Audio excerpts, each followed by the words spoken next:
Japan during World War II was pretty famous for being war crimes R Us in pretty much every theater and campaign they fought in.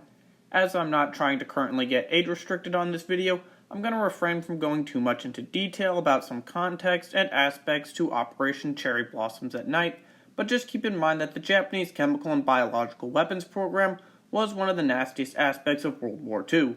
Japanese Unit 731 was responsible for large-scale biological and chemical warfare research as well as lethal human experimentation predominantly in China.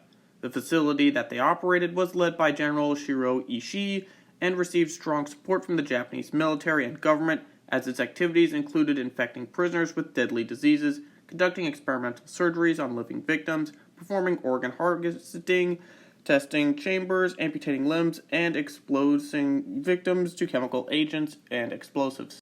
Prisoners and victims were referred to as logs by the Japanese staff and were mostly civilians, including children and pregnant women.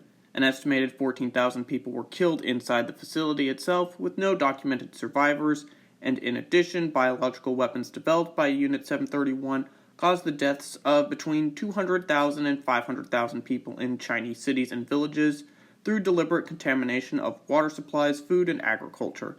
Keep in mind this is a censored summary, so it's pretty much worse than that. Now, Operation Cherry Blossoms at Night, or Operation PX, was proposed in December of 1944 by the Japanese Naval General Staff led by Vice Admiral Jisaburo Ozawa following the disbanding of the Japanese Mobile Fleet and the Third Fleet.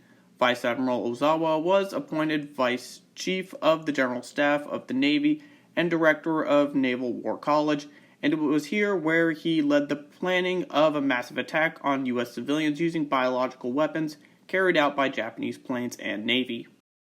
The name for the operation came from the Japanese use of the codename PX for Pestis bacillus infected fleas, and in planning the operation, the Navy partnered with Lieutenant General Ishii of Unit 731, who of course had extensive experience on weaponizing pathogens and bacteria, as well as human vulnerabilities to biological and chemical warfare.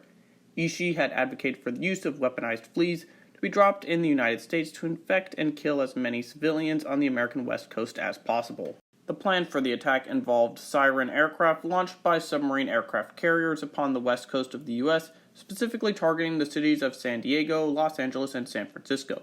The plan was to launch aircraft from 5 I-400 submarines near Southern California at night, who would then drop the infected flea bombs on the intended targets in the hope of resulting in killing as many people as possible, and that the infection would spread throughout the entire western seaboard to kill tens of thousands of people. Planes would also spread weaponized bubonic plague, cholera, and typhus, as well as other pathogens and nasty bacteria and biological terror attacks upon the population, and the submarine crews would then infect themselves and run ashore in a suicide mission to, of course, kill more people. Planning for the operation was finalized on March 26, 1945, and the target date for the attack was on September 22nd. However, it would be shelved shortly afterwards due to strong opposition from the Chief of General Staff, General Umezu, who later explained his decision as being that if the bacteriological warfare was conducted, it would grow a dimension of war between Japan and the United States to an endless battle of humanity against bacteria. Another final planned use of the biological weapons, like Operation Cherry Blossoms at Night, came just after the surrender of Japan, as General Ishii planned to stage suicide germ attacks against U.S. occupation troops in Japan. This planned attack never took place either, due to strong opposition from the Japanese who were still in command, who did not want Ishii to die in a suicide attack, and asked him to instead wait for the next opportunity, which never came. After the war ended, Ishii and the Japanese government attempted to cover up the facilities and experiments, but ultimately failed with their secret university lab in Tokyo and their main lab in China. Ishii then fled to Japan by plane on August 12th after ordering the destruction of Unit 731's facilities.